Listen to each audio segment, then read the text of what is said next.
Halo warga Jakarta, bersama saya Aulia Sarvina, Berita Jakarta hari ini 13 Oktober 2025 akan menghadirkan berita pilihan dan informasi terbaru untuk Anda.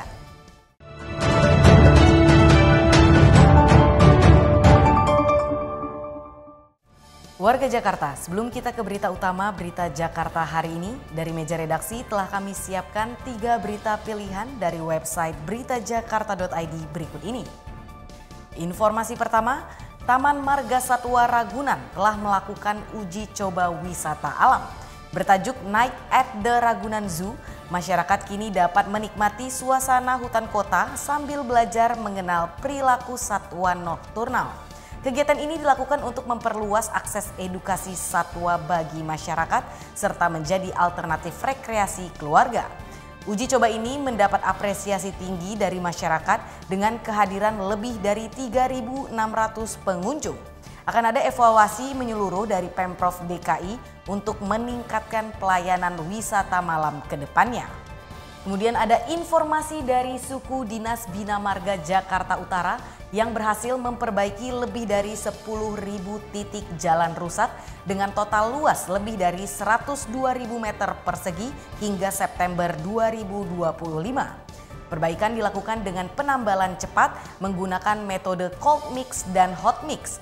Perbaikan ini dilakukan secara rutin untuk memberikan keamanan dan kenyamanan bagi pengendara agar tidak ada kecelakaan akibat kerusakan jalan.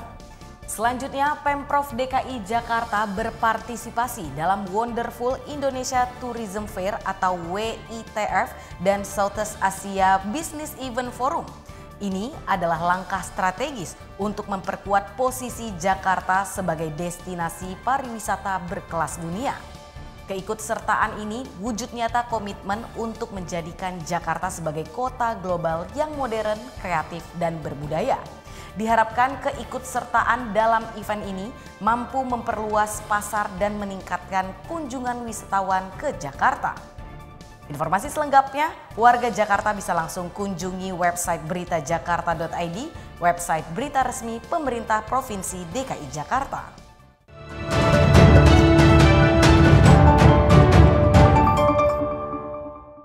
Kita beralih ke berita pertama Berita Jakarta hari ini.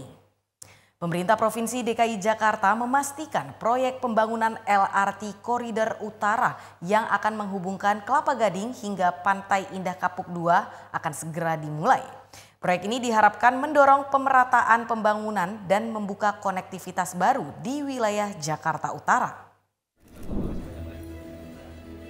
Rencana pembangunan LRT Koridor Utara di DKI Jakarta yang sempat tertunda kini dipastikan akan segera berjalan. Gubernur DKI Jakarta Pramono mengatakan proyek ini telah mendapat persetujuan dan menjadi bagian dari strategi pemerataan pembangunan di Jakarta. LRT Koridor Utara ini akan menghubungkan kawasan Velodrome Kelapa Gading, Tanjung Priok, Jakarta International Stadium atau JIS, Ancol hingga berakhir di PIK 2. Menurut Pramono, pembukaan konektivitas lintas kawasan ini sangat penting agar dominasi pertumbuhan ekonomi tidak hanya di Jakarta Pusat dan Jakarta Selatan. Ternyata Pak Nizam mungkin hobi saya adalah menyelesaikan yang seperti itu. Sekarang kalau saya bangun tidur, 2 yang saya pikirkan. 1 monorel di Kuningan, Rasuna Said, 1 yang kemudian di Senayan, yang udah jadi besi mangkrak semua. Bismillah saya akan selesaikan. Selain penambahan jaringan transportasi, Pemprov DKI Jakarta juga akan menerapkan sistem parkir terpusat di kawasan Ancol. Sistem ini dibangun guna mengurangi kepadatan kendaraan di sekitar JIS. Pramono menjelaskan pembenahan mobilitas ini bukan hanya proyek fisik, tapi juga upaya perubahan pada perilaku masyarakat terkait moda transportasi yang digunakan sehari-hari. Tim Berita Jakarta melaporkan. Kita beralih ke berita selanjutnya. Pemerintah Provinsi DKI Jakarta melalui Dinas Lingkungan Hidup menandatangani nota kesepakatan bersama pengurus wilayah Nahdlatul Ulama atau PWNU Provinsi DKI Jakarta.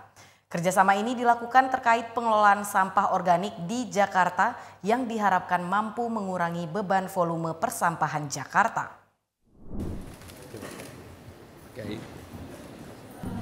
Gubernur DKI Jakarta Pramono Anung menyaksikan penandatanganan kerjasama antara PWNU DKI Jakarta dengan Dinas Lingkungan Hidup DKI Jakarta.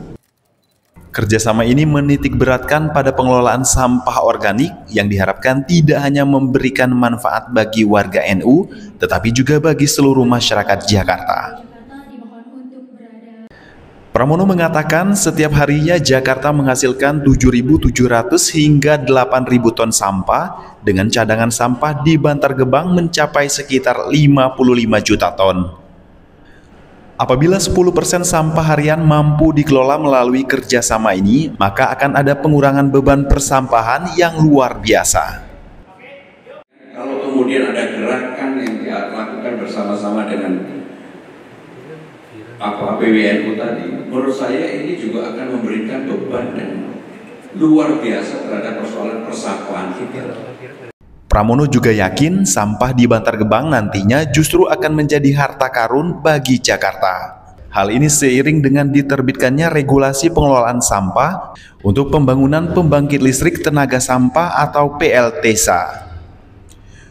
Proyek ini diprediksi mampu menghasilkan hingga 150 MW energi listrik dari 4 pabrik yang akan dibangun. Pengelolaan sampah ini juga diyakini akan membantu mengatasi masalah polusi udara di Jakarta seperti yang berhasil dilakukan oleh Beijing dan Shanghai, China. Tim Berita Jakarta melaporkan.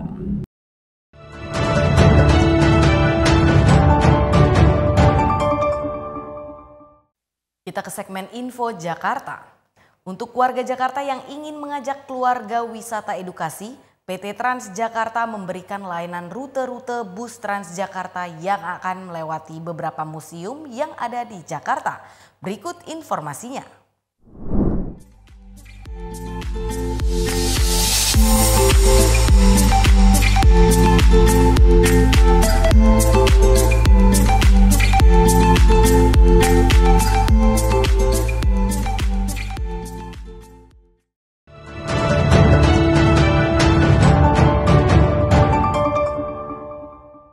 Beralih ke informasi cuaca, sebelum memulai aktivitas esok hari, warga Jakarta bisa melihat perakiraan cuaca yang dirilis BMKG berikut ini.